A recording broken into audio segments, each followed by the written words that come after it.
Hi, this is Columbus Arts, and today I'm going to be teaching you the very basics of screenwriting. First off, what is a screenplay? A screenplay is the essential document that serves as the foundation for any movie or TV show. Think of it as the architect's plan for a building. A screenplay lays out everything needed to bring a story to life on the big or small screen. There are many key elements that make up a screenplay, which I'll go over first briefly and then in more detail. First up, we have the title page. This is just a page used for the cover of your screenplay, which includes the title, author's name, and contact information. Scene headings are essentially titles for every separate scene in your script, which describes location, time, and camera angles. The action describes scene details and physical character actions, and the character names are to indicate who's speaking or acting in a certain point of the script.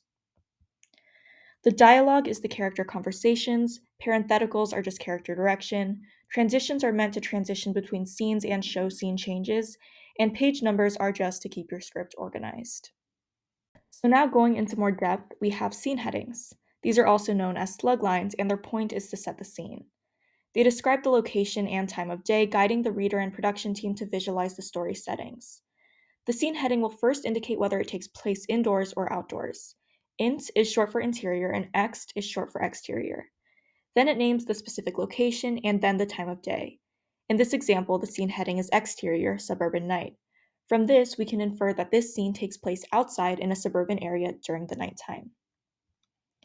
Action is pretty self-explanatory. It describes what happens in a scene and in a screenplay, and it always uses the present tense.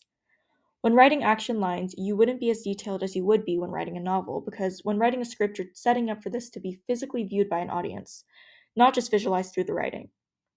In this example, the action line is Andre, 29, an African American man, walks down the sidewalk talking on his phone. The action, which drives both production and the actors, is that this character is talking on his phone while walking down the sidewalk. When formatting character names in a screenplay, you want to make sure to use all caps. This is also pretty self-explanatory, and the names help actors identify their lines. Dialogue is simply what characters say to each other or themselves. To format dialogue correctly, you should include character names before each line. In this example, you can see the format of the dialogue in which this character is talking on his phone. Parentheticals give actors direction on how to deliver lines, such as if someone is whispering or singing something instead of just saying a phrase. Because of this, you want to keep them brief and to the point, usually just one word. In this example, there are several parentheticals. The first one is amazed, the second one is singing, and the third one is accidentally out loud. These are concise but still include enough direction to give the actors a cue of how to deliver these lines. And if you've watched 500 Days of Summer, you know they were executed perfectly. Transitions are also really fun in scripts. They indicate scene changes and specific camera directions, and commonly include fade in, fade out, or cut to. In this example, the transition is fade in, which indicates the beginning of a new scene. Page numbers are pretty self-explanatory, but you want to make sure you're numbering your screenplay consecutively, with the numbers at the top right corner.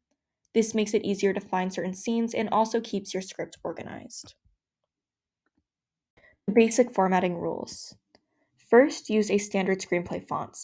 What's typically used is Courier New in 12-point fonts. This is what you would usually see when flipping through a script. You also want to maintain consistent margins, so 1 inch on all sides, and try to also stick to a standard page size, which would be 8.5 by 11 inches. Once you're finished, you're going to want to print out a few copies of your screenplay for your actors and production crew, which will require you to clip or bind your script together. Now that we've gone over the basics, here are some final additional tips. The first is to keep your writing concise and visual. If you're a creative writer and you typically write novels or short stories or even poetry, you probably have a more descriptive and flowy way of writing. However, screenplays aren't meant to tell a story on their own. They're the building blocks of a film, so it's important to keep that in mind. Second, avoid directing camera angles or camera movement unless you're also the director. Writing a script can be challenging enough, and if you don't fully understand the art of filming, this can just be another stressor, and you're probably not going to get it right on the first try. Third, use subheadings for specific elements like flashback or voiceover. This is something I've encountered quite frequently when working with others to create a script. It's important to note that your fellow actors or directors cannot read your mind, and in order to fully visualize your film, it's necessary to keep track of any elemental changes. I hope that was helpful, and if it's your first time writing a screenplay, good luck writing.